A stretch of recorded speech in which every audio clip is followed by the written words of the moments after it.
আসসালামু আলাইকুম ভিউয়ার্স। বাংলাদেশের অর্থনীতিতে ব্যাংকের অবদান অনেকটা গুরুত্বপূর্ণ, এটা কিন্তু আমাদের সকলেরই জানা। আর বেশিরভাগ ব্যাংকসমূহ বৈধ খাতে ঋণ প্রদান করতে সবচেয়ে বেশি উৎসাহী।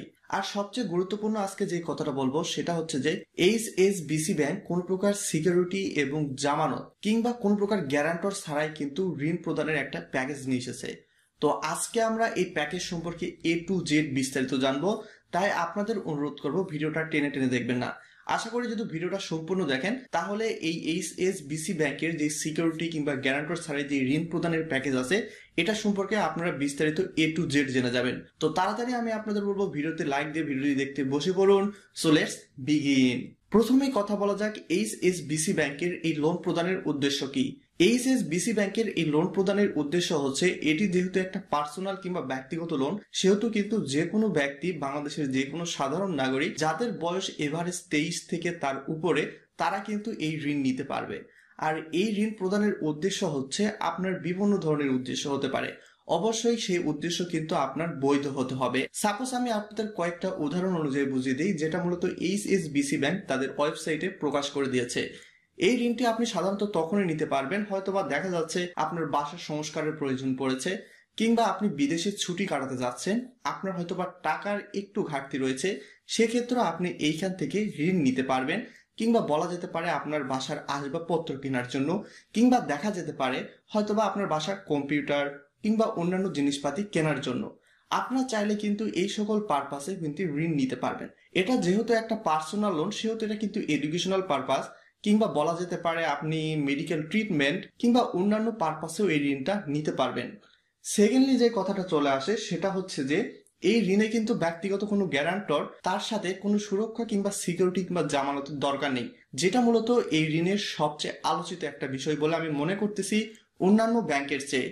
আপনাদের সামনে এই মুহূর্তে আমি একটা চার্ট দেখাচ্ছি, যেখান থেকে কিন্তু আপনারা এর প্রমাণপত্র পেয়ে যাচ্ছেন। আসলে আমি সত্যি বলতেছি নাকি মিথ্যা বলতেছি, নাকি শুধু বক বক করতেছি আপনাদের সামনে, আশা করি এর প্রমাণপত্র আপনারা এখানে পেয়ে গেছেন। তারপর থার্ডলি যেটা আসে সেটা হচ্ছে যে সাধারণ ডকুমেন্ট। তো সাধারণ ডকুমেন্ট আমি পরবর্তীতে আসতেছি। পরবর্তীর যে কথা আছে সেটা হচ্ছে যে এই ঋণটা কারা আবেদন করতে পারবে। এই ঋণটা সাধারণত তারাই আবেদন করতে পারবে যারা নিজে স্বনির্ভরশীল। সেটা হতে পারে সরকারি কিংবা বেসরকারি চাকরিজীবী, কিংবা দেখা যেতে পারে নিজে স্বনির্ভরশীল কোনো উদ্যোক্তা, কিংবা দেখা যেতে পারে আপনি কিংবা হয়তো একজন সফল ব্যবসায়ী, সেক্ষেত্রে এই ঋণটা নিতে পারবেন। কিংবা আপনি যদি বাসাওয়ালা হয়ে থাকেন, সেক্ষেত্রে এই ঋণটা আপনার জন্য হয়ে থাকবে। এখন কথা হচ্ছে এই ঋণ নেওয়ার জন্য সবচেয়ে প্রয়োজনীয় যে কথা সেটা হচ্ছে যে আপনার মাসিক ইনকাম মিনিমাম 15,000 টাকা ব্যাংকে উপযুক্ত প্রমাণপত্র সহ দেখাতে হবে। আপনি যদি 15,000 টাকা মাসিক ইনকাম করেন এবং সেটা যদি উপযুক্ত প্রমাণপত্র সহ ব্যাংকে দেখাতে পারেন, সেক্ষেত্রে আপনি এই ঋণ পাওয়ার জন্য একজন ইলিজিবল পার্সন হিসাবে গণ্য হবেন, কিংবা অ্যাপ্লিকেশন করার জন্য ইলিজিবল পার্সন হিসাবে গণ্য হবেন। আশা করি আপনারা এই বিষয়ে এ টু জেড সবকিছু বিস্তারিত বুঝে গেছেন। তাছাড়াও আপনারা চাইলে এইখান থেকে যেই সকল ঋণ নেওয়া যায়, অর্থাৎ এইচএসবিসি ব্যাংকের অন্যান্য ঋণ পলিসি সম্পর্কেও জানতে পারেন, তো সরাসরি এই জন্য আমার চ্যানেল ভিজিট করতে পারেন। সেখানে এইচএসবিসি ব্যাংকের অন্যান্য ঋণ পলিসি নিয়েও আমি কথা বলেছি। এখন চলে আসা যাক এই ঋণটি সাধারণত কি পরিমাণ নিতে পারবে, যেটা মূলত সবচেয়ে বেশি ইম্পর্টেন্ট কথা। এইচএসবিসি ব্যাংকের এই ঋণ পলিসিতে বলা রয়েছে যে এই ঋণ পলিসি সাধারণত সর্বনিম্ন 50,000 টাকা থেকে শুরু করে তারা এভারেজ 10 লক্ষ টাকার মধ্যে একটা ঋণ প্রদান করে থাকে। আর ঋণ প্রদানের ক্ষেত্রে একটা জিনিস এসে যায়, সেটা হচ্ছে যে ঋণ পরিশোধ কিংবা টেইনর বা রিপেমেন্ট যেটাকে আমরা বলে থাকি। আপনি যখন ঋণ নেবেন, এই ঋণটা পরিশোধের তো একটা ম্যাথ থাকবে, তাই না? তো এই ঋণ পরিশোধের ম্যাথ কিন্তু বিভিন্ন হয়ে থাকে। একটা কথা আমি আপনাদের বলতে ভুলে গেছি, সেটা হচ্ছে যে ঋণের যে পরিমাণের টাকা আছে 50,000 থেকে শুরু করে 10 লক্ষ টাকার মধ্যে, এটা মূলত নির্ভর করবে আপনার যে ইনকাম সোর্স, সেই ইনকামের 15 গুণ কিংবা সর্বনিম্ন 10 গুণ। অর্থাৎ আমি আপনাদের সুবিধাতে একটা কথা বুঝে দেই, আপনার মাসিক ইনকাম যদি 18,000 টাকা হয়, তাহলে আপনি সর্বোচ্চ এভারেজ এটাকে 15 দিয়ে গুণ করবেন। গুণ করলে যে পরিমাণ টাকা আসবে, সেই পরিমাণ টাকার মধ্যে কোনো প্রকার একটা টাকা কিন্তু আপনি পেয়ে থাকবেন এই ব্যাংক থেকে ঋণ হিসাবে। তো আমরা যে বিষয় নিয়ে কথা বলতেছিলাম সেটা হচ্ছে যে ঋণ পরিশোধের মেয়াদ। তো ঋণ পরিশোধের মেয়াদ নির্ভর করে সাধারণত আপনি কি পরিমাণ টাকা ঋণ নিচ্ছেন তার উপর নির্ভর করে। তো এটা কিন্তু ব্যাংক ঠিক করে দেয় আপনি কি পরিমাণ টাকা ঋণ নিলে আপনি কত বছরের মধ্যে এই ঋণটা পরিশোধ করতে পারবেন, প্লাস ইন্টারেস্ট রেটটা কেমন আসবে। ঋণের পরিমাণ ঋণ পরিশোধের মেয়াদের উপর নির্ভর করে ইন্টারেস্ট। তো এই ঋণটা সাধারণত আপনি চাইলে 12 মাস কিংবা 1 বছরের মধ্যে পরিশোধ করতে পারবেন, কিংবা 36 মাস কিংবা 3 বছরের মধ্যে পরিশোধ করতে পারবেন, 24 মাস কিংবা 2 বছরের মধ্যে পরিশোধ করতে পারবেন। তাছাড়াও এখানে রয়েছে 48 মাস বা 4 বছরের মধ্যে পরিশোধ করতে পারবেন, 60 মাস কিংবা 5 বছরের মধ্যে সর্বোচ্চ পরিশোধের সুযোগ দেওয়া হয়েছে। আর এই ঋণ নেওয়ার জন্য বেশ কিছু কিন্তু প্রসেসিং ফি রয়েছে। প্রসেসিং ফি এভারেজ দেখা যায় 5% মধ্যে হয়ে থাকে।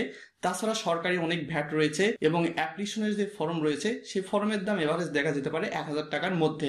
আর আপনি যদি বিলম্ব করে ঋণ পরিশোধ করেন মাসিক কিস্তিতে, সেক্ষেত্রে কিন্তু এখানে আপনাকে অবশ্যই একটা বিলম্ব ফি দিতে হবে, যেটাকে মূলত বলে থাকি আমরা ফাইন।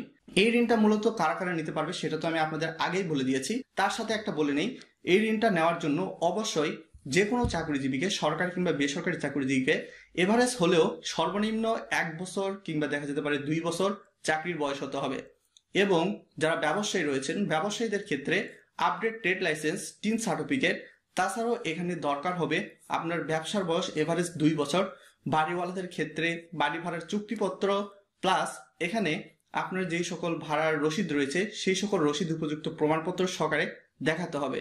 এখন কথা আসে, এই ঋণ নেওয়ার জন্য আপনার উপযুক্ত কি কি প্রমাণপত্র দরকার, অর্থাৎ আপনার ম্যান্ডেটরি কিছু ডকুমেন্টস আছে, এই ডকুমেন্টসগুলো ব্যাংকে সাবমিট করতে হবে। এই ডকুমেন্টসের মধ্যে যে সকল প্রয়োজনীয় ডকুমেন্টস কিংবা বলা চলে বেসিক যে সকল ডকুমেন্টস রয়েছে, সেই সকল ডকুমেন্টস হচ্ছে আপনার এনআইডি কার্ডের ফটোকপি, আপনার পাসপোর্ট সাইজের ছবি 3 থেকে 4 কপির দরকার হবে, মেবি এর বেশি দরকার হতে পারে, আপনার টিন সার্টিফিকেট, আপনার লাস্ট 6 মাসের কিংবা 1 বছরের ব্যাংক স্টেটমেন্ট। এখানে একটা গুরুত্বপূর্ণ কথা আমি আপনাদের বলে দিই, ব্যাংক স্টেটমেন্টের কথা যেহেতু বলেই দিয়েছি, সেটা হচ্ছে আপনার ব্যাংক স্টেটমেন্টে যদি এভারেজ ভালো মানের ট্রানজেকশন থাকে, হয়তোবা দেখা যাচ্ছে মাসে 10-12টার মতো ট্রানজেকশন থাকে, তাহলে কিন্তু এখান থেকে ঋণ পাওয়া অনেকটা ইজি হয়ে যায়।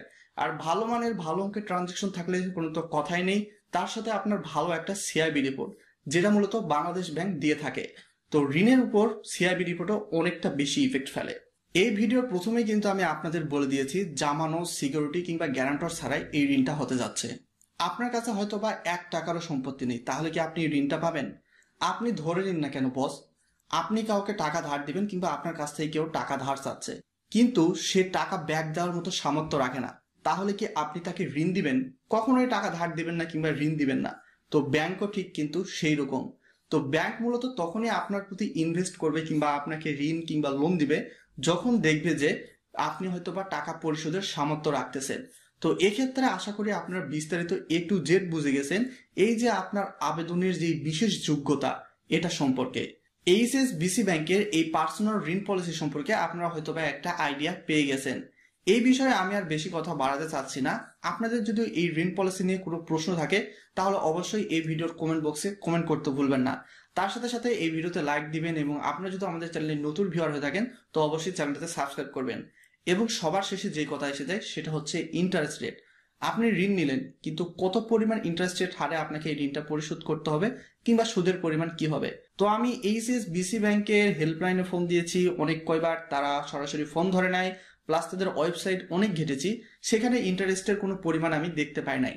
তবে আমার ধারণা অনুযায়ী বাংলাদেশের যতগুলা ব্যাংকের এই পর্যন্ত পার্সোনাল লোনের রিভিউ করেছি, সেই রিভিউয়ের অভিজ্ঞতা থেকে আমি বলতে পারি HSBC ব্যাংকের এই পার্সোনাল লোন পলিসির ইন্টারেস্ট রেট, সুদের হার কিংবা মুনাফার হার এভারেজ দেখা যেতে পারে 12 থেকে মেবি 14, 15, 16%-এর মধ্যেই থাকবে।